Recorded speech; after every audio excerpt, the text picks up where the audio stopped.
Hello aspirants, so as you know that I have started a 30-day for 30-minute challenge for GS 5 and 6 UP special paper mains. So this is day 5, day 4 तक की video पड़ चुकी है YouTube channel पे, वहाँ से आप देख सकते हैं। तो देखते हैं आज हम पढ़ेंगे क्या डे 5 में। सबसे पहले डे 1 में क्या हो गया, हिस्ट्री होगी, civilisation, culture, ancient cities of Uttar Pradesh. Day 2 में आर्किटेक्चर हुआ, म्यूजियम, आर्काइव, आर्कियोलॉजी। डे 3 हम फिर से हिस्ट्री पढ़े थे, डे 3 में कुछ पार्ट बच गया था उसको। डे 4 में हम पढ़े contribution of UP in pre and post freedom struggle of India. Day 5 में आज हम पढ़ेंगे topic 4 eminent freedom fighters and personalities of Uttar Pradesh. इसमें तो बस 2 ही टॉपिक हैं, लेकिन इसमें बहुत कुछ है, बहुत सारे फ्रीडम फाइटर्स हैं। उसके बाद हम डे 5 के बाद हम डे 6 पढ़ेंगे, डे 7 पढ़ेंगे, ऐसे करते करते जाएंगे और वैसे देखेंगे। आज का टॉपिक क्या है? सबसे पहले है फ्रीडम फाइटर्स। इसमें बेगम हजरत महल पढ़ेंगे, चंद्रशेखर आज़ाद पढ़ेंगे, जयप्रकाश नारायण को पढ़ेंगे और पर्सनैलिटीज़ में हम विश्वनाथ प्रताप को पढ़ेंगे जो हमारे 8th प्राइम मिनिस्टर थे। 3 हम क्वेश्चंस लेंगे। पहला क्वेश्चन रहेगा, why did general Hugh Rose said about Jhansi that here lay the woman who was only man among the rebels. Second question है, analyse the achievements of Baba Ramchandra as a peasant leader. ये UP PCS से question था 2023 का, लेकिन हम फिर से बाबा रामचंद्र नहीं लेंगे, हम यहाँ ले लेंगे स्वामी सराजानंद सरस्वती। थर्ड क्वेश्चन है, how did Ram Manohar Lohia and Acharya Narendra Dev contributed in the freedom struggle in UP. पहला टॉपिक देख लेते हैं, बेगम हजरत महल। इनका कंट्रीब्यूशन क्या था उत्तर प्रदेश के रिवॉल्यूशन में। सबसे पहले लीडरशिप देख लेते हैं, इन्होंने क्या लीडरशिप दी थी। सबसे पहले लीडरशिप इन्होंने दी थी 1857 के रिवॉल्ट में, the Indian war of independence. इसमें क्या हुआ था कि ब्रिटिशर्स ने फिर रिफॉर्म्स ला दिया 1858 में। उसमें क्या हुआ कि इनके जो हस्बैंड थे वारजी अली शाह, उनको जो है एग्जाइल भेज दिया गया कलकत्ता में। उसके बाद क्या हुआ, यहाँ के नवाब कोई थे ही नहीं, तो इन्होंने सारी पावर खुद ले ली, खुद चार्ज ले लिया। इसके बाद इन्होंने क्या किया, उन अपने लड़के ब्रिजेश कादिर को यहाँ का रूलर बना दिया। फिर अगला कंट्रीब्यूशन क्या है, डिफेंस ऑफ लखनऊ। इन्होंने लखनऊ की डिफेंस की, कैसे किया, she inspired soldiers to resist Britishers fortification of city, मतलब चारों तरफ से सिटी को जो है सुरक्षित करने के लिए डिफेंस कंस्ट्रक्शंस करना चालू कर दिया। Cultural resistance to preserve the Awadh's heritage. उसके बाद इन्होंने कोलिशन बनाना चालू कर दिया, जैसे तांत्या तोपे, कानपुर के नाना साहब, इन लोगों के साथ मिलकर जो है एक कोलिशन पार्टी बनाने लगी ब्रिटिशर्स के खिलाफ लड़ाई करने के लिए।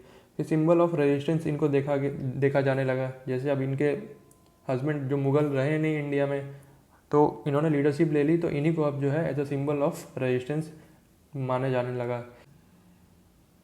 कई वुमेन इनको रोल मॉडल मानने लगी और इंडिपेंडेंस में पार्ट लेने लगी। ये कहीं भी रही, गोरिल्ला रेजिस्टेंस इन्होंने कंटिन्यू रखा अपना। आफ्टर डिफीट, फिर ब्रिटिशर्स से हारने के बाद इन्होंने असाइलम ले लिया नेपाल में, rather than surrendering to britishers. उसके बाद लीगेसी और इम्पैक्ट इनका क्या रहा, inspiration for future movement, recognition and commemoration. जैसे इनके बहुत सारे मेमोरियल्स हैं, स्टैचूज़ हैं, जैसे कि एक लखनऊ में बेगम हजरत महल पार्क है। अब उसके बाद देखते हैं चंद्रशेखर आज़ाद। इनकी अर्ली लाइफ देखते हैं। 1906 में ये बॉर्न हुए थे एमपी में, but spent most of his life in Uttar Pradesh. इनका जो है इमोशनल कनेक्ट फ्रीडम फाइटिंग के लिए इसलिए इंक्रीज हो गया क्योंकि जलियांवाला बाग जो हुआ इनको बहुत ही झकझोर के रख दिया।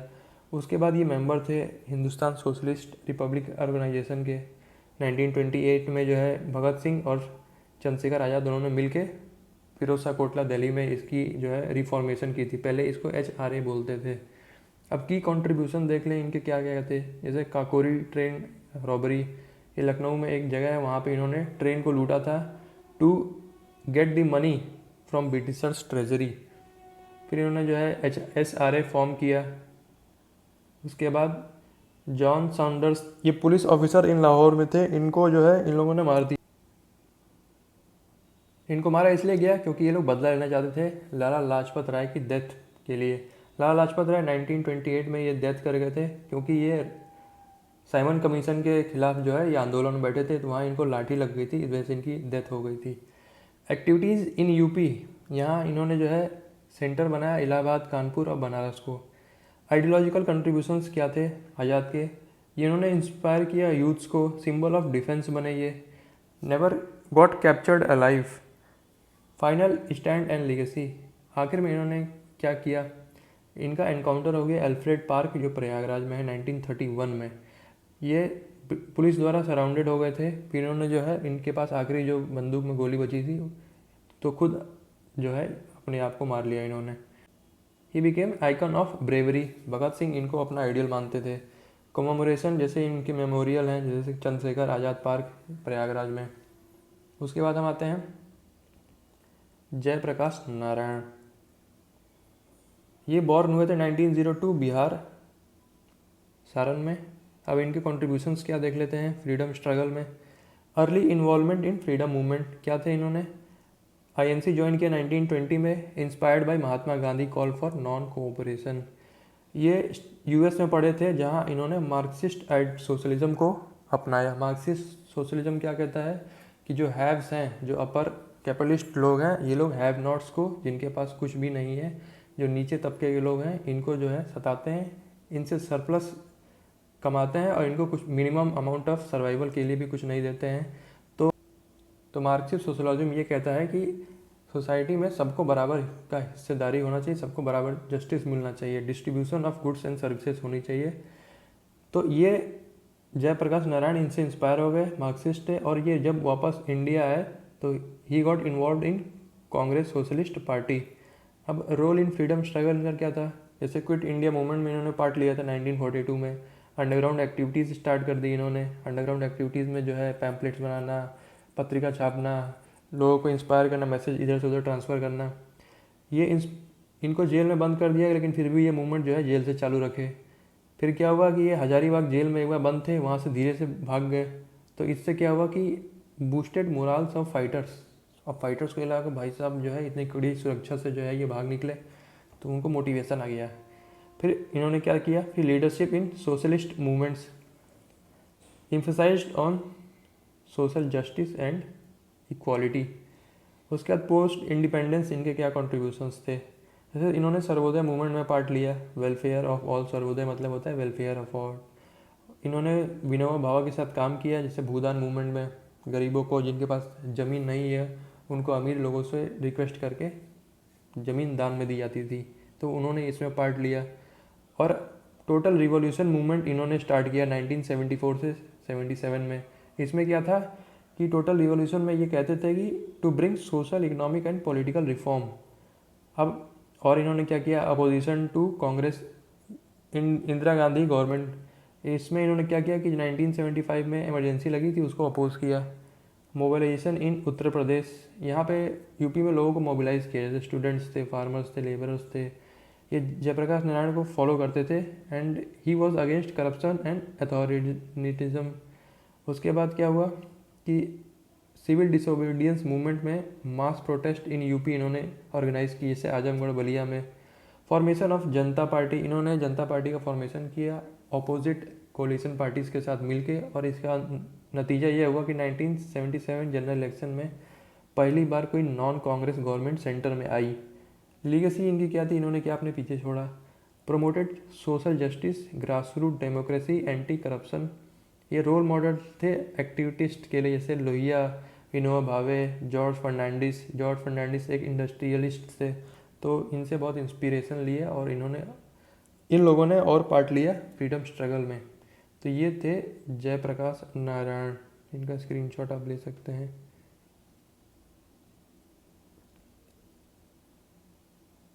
उसके बाद हम आते वीपी सिंह पे, विश्वनाथ प्रताप सिंह। ये बहुत ही इंपॉर्टेंट है, personalities, famous personalities of UP के टॉपिक में ये एक आते हैं। इनकी अर्ली लाइफ देखते हैं क्या है। ये बॉर्न हुए जून 1931 इलाहाबाद में। 1958 में इन्होंने यूपीएससी निकाला, आईएएस बने, और ये इंडियन नेशनल कांग्रेस इन्होंने फिर बाद में ज्वाइन किया। कॉन्ट्रीब्यूशंस इनके देख लेते हैं क्या है। अर्ली पॉलिटिकल कैरियर इन्होंने क्या स्टार्ट किया था, पहले ये सीएम बना यूपी के 1980 से 82 में। सीएम यूपी के रहते हुए इन्होंने लैंड रिफॉर्म्स लाए, सोशल जस्टिस। फिर उन्होंने नेशनल पॉलिटिक्स में अपना पार्ट लिया। नेशनल पॉलिटिक्स में ये फाइनेंस मिनिस्टर बने 1984 से 87 में।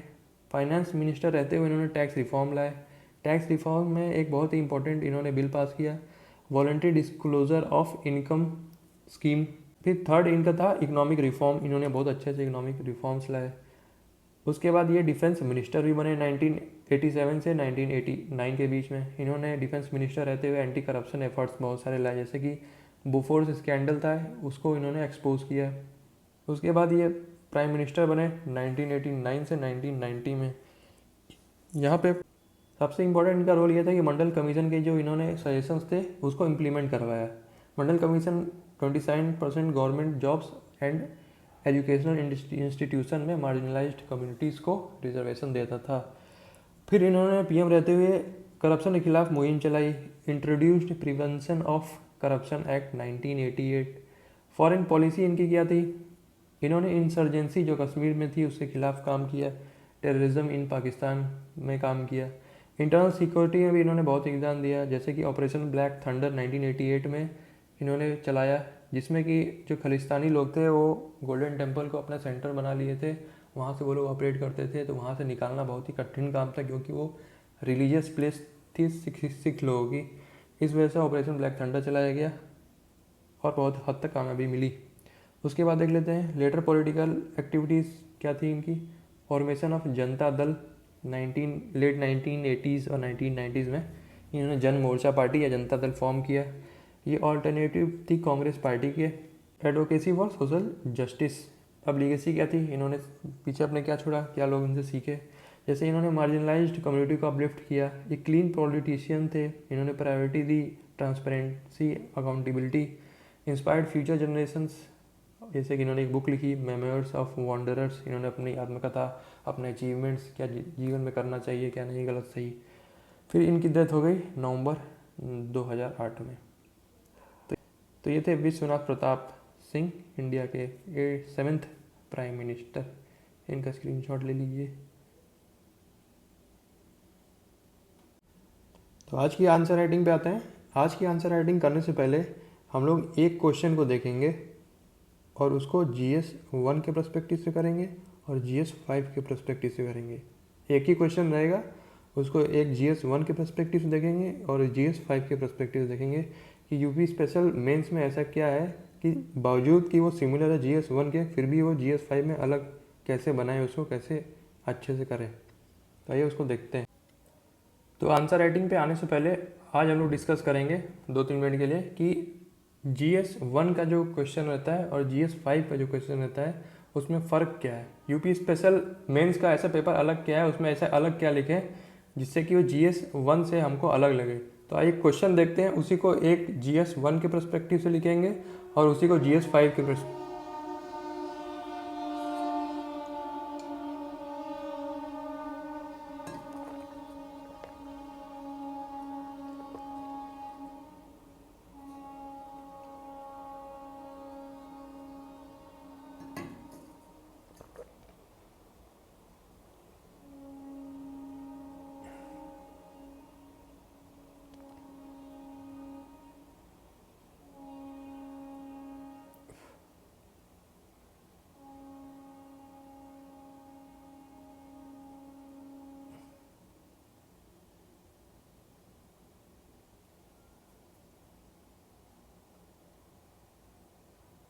एक को GS 1 के पर्सपेक्टिव से देखेंगे और एक को GS 5 के पर्सपेक्टिव से देखेंगे, जो यूपी PCS स्पेशल पेपर है। तो क्वेश्चन देखते हैं। Describe the salient features of Mauryan art and architecture. अब यहाँ GS 5 में कैसा क्वेश्चन देगा, describe the salient feature of Mauryan art and architecture in UP, ये क्वेश्चन रहेगा। अब फ़र्क क्या है दोनों में, कैसे लिखेंगे, पहले GS 1 का क्वेश्चन देखते हैं, कंपेयर करेंगे GS 1 और GS 5 दोनों। ओके, तो एक हमने इंट्रो दे दिया, इंट्रो दोनों में सेम ही है लगभग। ओके, दोनों में इंट्रो सेम ही है। उसके बाद आते हैं Mauryan art. Mauryan art 2 part में डिवाइड होता है, एक कोर्ट आर्ट, एक पॉपुलर आर्ट। कोर्ट आर्ट मतलब जो स्टेट इनिशिएटिव करता है और पॉपुलर आर्ट मतलब जो इंडिविजुअल खुद से बनाते हैं। कोर्ट आर्ट में आता है पिलर, स्तूप, और पॉपुलर आर्ट में आता है केव, स्कल्पचर और पॉटरी। अब इसमें हमने ये डायग्राम बनाया है, देखने वाली बात है, ये डायग्राम बनाया है और पाटलिपुत्र को जो है हमने यहाँ पे मेंशन किया है। ओके, यहाँ पे मेंशन किया है। ये GS 1 का है क्वेश्चन। अब GS 5 में हमने क्या किया है, हमने जो डायग्राम बनाया है उसमें पाटलिपुत्र नहीं दिखाया, उसमें हमने दिखा दिया उत्तर प्रदेश, क्योंकि GS 5 का हमको दिखाने मौर्यन आर्किटेक्चर जो है उत्तर प्रदेश को भी पूरा कवर करके इधर नॉर्थ वेस्ट की तरफ गए थे। उसके बाद 2 पार्ट में डिवाइड होता है, कोर्ट आर्ट और पॉपुलर आर्ट। कोर्ट आर्ट में पहले आता है पिलर, ये तो इम्पोर्टेंट पिलर था सारनाथ वाला अशोक का, तो ये पिलर हमने GS 5 वाले में भी मेंशन किया है क्योंकि ये इंपॉर्टेंट था, जो सारनाथ में भी है तो इंडिया लेवल पे भी इम्पोर्टेंट है, यूपी लेवल पे भी इम्पोर्टेंट है, तो ये हमने इसको लिख दिया। उसके बाद आते हैं स्तूप पे। अब पिलर को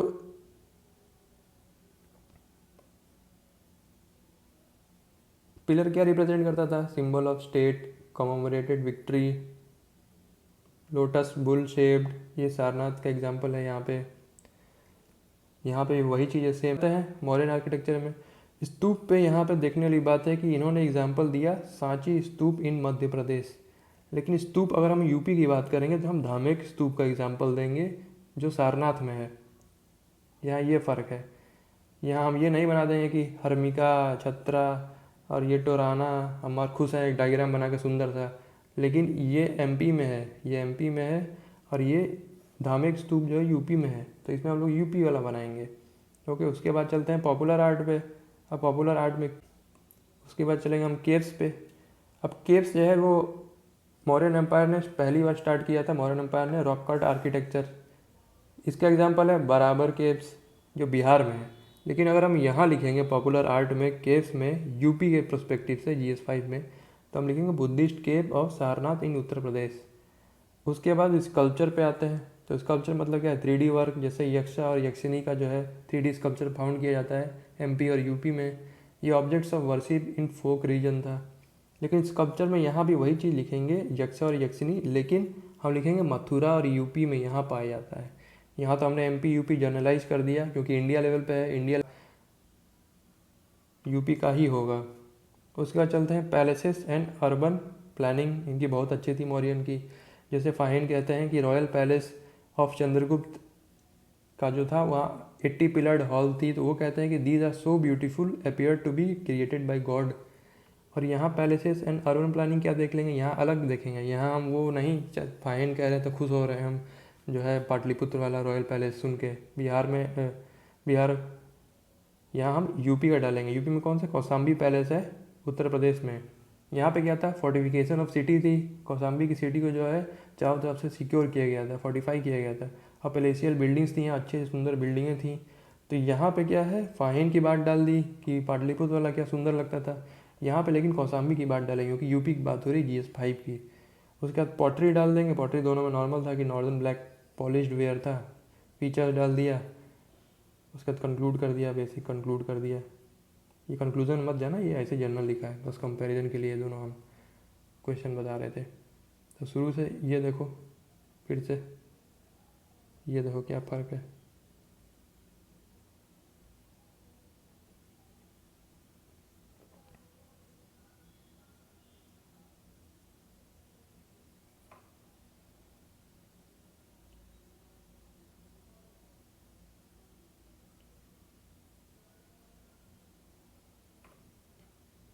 तो ये दोनों कंपैरिजन है, अच्छे से देख लेना कि क्या फ़र्क है, GS 5 कैसे आंसर लिखे और GS 1 का जो आंसर है वो कैसे लिखे। तो हम लोग आते हैं आंसर राइटिंग पे। सबसे पहले देखते हैं question, why did general Hugh Rose said Jhansi that here lay the women who was only man among the rebels. ये 8 नंबर का क्वेश्चन है। तो जनरल ह्यूज ने झांसी रानी को क्यों कहा था ये स्टेटमेंट कि hair lay the women who was only man among the rebels, मतलब यहाँ ये एक औरत है जो सभी बागियों में एक मर्द है। तो इंट्रो में हम क्या लिखेंगे, सबसे पहले इंट्रो में हम ये लिख देंगे कि ये जनरल ह्यूज़ कौन थे। जैसे general hues was a British soldier जिनकी झांसी का लड़ाई हो गई थी और ये क्योंकि झांसी को सीज करना चाहते थे, तो यहाँ इंट्रो डाल देंगे। उसके बाद बॉडी, अब बॉडी में यहाँ डायग्राम लिखा है लेकिन यहाँ नहीं डालेंगे, डायग्राम हमने यहाँ डालना है तुरंत बाद कि झांसी कहाँ है। नॉर्मल जो है यूपी के मैप में हम डाल देंगे कि झांसी इधर है। ओके, उसके बाद बॉडी में आएंगे, बॉडी में हम रीज़न लिखेंगे कि सबसे पहले रानी ने क्यों पार्ट लिया बैटल में, क्या वजह थी कि इनको जो क्या वजह था कि इनको पार्ट लेना पड़ा बैटल में। उसके बाद हम लिखेंगे कि जनरल ह्यूज रोज ने क्यों ये स्टेटमेंट दिया था, क्या रीज़न था कि उन्होंने ये सोच के दिया। स्टेटमेंट है, वो पोएट थी, उन्होंने लिखा था कि खूब लड़ी मर्दानी वो जो झांसी वाली रानी थी। उसके बाद देखते हैं आंसर लिखा कैसे गया है।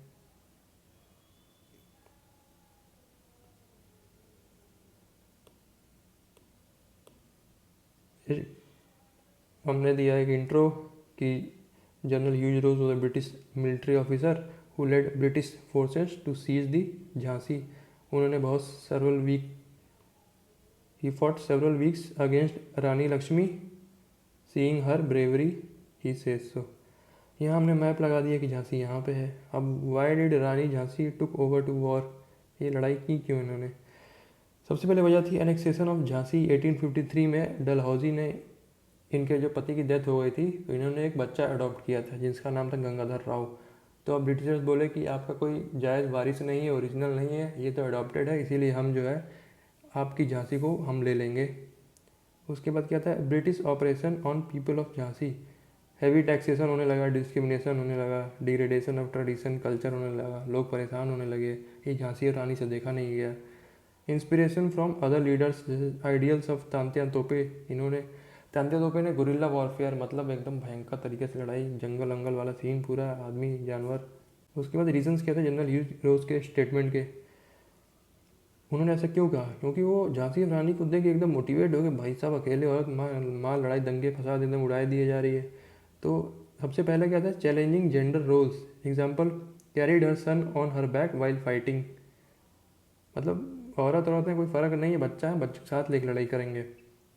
डेयरिंग स्केप फ्रॉम झांसी, और रातों रात धीरे से अंधेरे में जो है अपने बच्चे के साथ सिटी छोड़ के चली गई। रेडेड इनटू बैटल अलोंगसाइड हर सोल्जर्स विल्डिंग वेपन्स, मतलब तलवारबाजी एकदम निकाल निकाल के एकदम मैदान में खड़ी हो गई, लड़ाई करने लगी थी। जैसे कि एग्जाम्पल के लिए at the battle of Gwalior with Tantya Tope resisted Britishers non surrender to British forces. इसके बावजूद कि वो मेल ब्रिटिशर ऑफिसर से घिरी हुई थी नियर फूल बाग एरिया ग्वालियर में, she was shot multiple times, लेकिन फिर भी इन्होंने लड़ाई जारी रखी, सरेंडर कर ही नहीं रही थी। फिर आखिरी में क्या हुआ कि वो अपने करीबी से उन्होंने बोला कि भाई मुझे आप अग्नि में प्रज्वलित कर दी, मुझे जला दीजिए। एंड सो कंक्लूजन में लिख दिया हमने, सो सुभद्रा, फिर कंक्लूजन में हमने डाल दिया सुभद्रा कुमारी चौहान का वो कोटेशन, खूब लड़ी मर्दानी वो तो झांसी वाली रानी थी। उसके बाद आते हैं अपने सेकंड क्वेश्चन पे। सेकंड क्वेश्चन कह रहा है, analyse the achievements of Baba Ramchandra as peasant leader. ये यूपी पीसीएस 2023 का क्वेश्चन है, प्रीवियस ईयर का। ओके, अभी लेकिन इसको हम बाबा रामचंद्र नहीं देखेंगे, अब हम देखेंगे स्वामी स्वराजानंद सरस्वती। ये बहुत इंपॉर्टेंट लीडर थे कि ये जो है गाजीपुर में पैदा हुए, और ये एक बनवासी थे, एक सन्यासी थे सॉरी, और ये जो है बनारस में चले गए, वहाँ से इन्होंने फ्रीडम स्ट्रगल में पार्ट लिया। अब बॉडी में क्या लिखेंगे कि अचीवमेंट्स इनके क्या थे, इन्होंने कहाँ कहाँ पार्ट लिया, जैसे पीजेंट मूवमेंट, ऑल इंडिया किसान सभा बनी, लखनऊ किसान सभा बनी, क्विट इंडिया मूवमेंट में पार्ट लिया। ठीक है, उसके बाद ये यहाँ डायग्राम बोला है, फिर डायग्राम हम लोग फिर यहाँ नहीं देखेंगे, बार बार गलती नहीं करेंगे हम लोग। डायग्राम जो है वो इंट्रोडक्शन के तुरंत नीचे देखेंगे। ओके, यहाँ पे डायग्राम में डाल देंगे एक यूपी का मैप बना के कि कहाँ पैदा हुए, गाजीपुर में, बनारस में संन्यास धारण किए, लखनऊ में ऑल इंडिया किसान सभा बनवाए। उसके बाद कंक्लूजन में डाल देंगे, कंक्लूड कर देंगे कि इन्होंने जो है हुंकार नामक जो है वीकली हिंदी लिखी थी, और वो महारुद्र का महातांडव। ओके, देखते हैं आंसर लिखा कैसे गया है। इंट्रो डाला कि ये जो है गाजीपुर में पैदा हुए, संन्यास बनारस में धारण किया, और ये फिर पीजेंट का कॉज ले लिया अपने लिए, फिर ये पीजेंट के कॉज के लिए फाइट करने लगे। सम ऑफ हिस अकम्पलिशमेंट्स, ये हमने मैप लगा दिया, यहाँ पे देखो हमने बनाया लखनऊ में ऑल इंडिया किसान सभा में इन्होंने पार्ट लिया, गाजीपुर में जो है पैदा हुए, संन्यास इन्होंने बनारस में धारण किया। Formation of Bihar provincial council Sabha, Kisan Sabha to mobilise peasants advocating reduced rents and opposing force labour. Leadership इन्होंने दी ऑल इंडिया किसान सभा में 1936 में। इन्होंने खूब सारे छोटे छोटे किसान सभा थे, उनको यूनाइट करके एक रीजनल पीजेंट्स ऑर्गेनाइजेशन खूब बड़ी जो है बना दी। कैंपेन अगेंस्ट जमींदारी इसकी वजह से उन्होंने जो है led to abolition of zamindari system. फिर Bakasht movement against eviction of tenants and reclamation of tenants, Bakasht movement against eviction of tenants and reclamation of tenants held land by landlords ने जो है टेनेंट्स के राइट्स को छीन लिया था, इसलिए इन्होंने मदद की to secure the greater protection for tenants farmers. Tenants मतलब वही जो किराए पे मजदूरी करते हैं, खेती करते हैं। Took part in quit India movement 1942 which assimilated peasants cause with national freedom. अब जो है पीजेंट अलग लड़ाई कर रहे थे, नेशनल मूवमेंट अलग चल रहा था, तो इन्होंने दोनों को मिला दिया और एक ऑल इंडिया मूवमेंट बना दिया।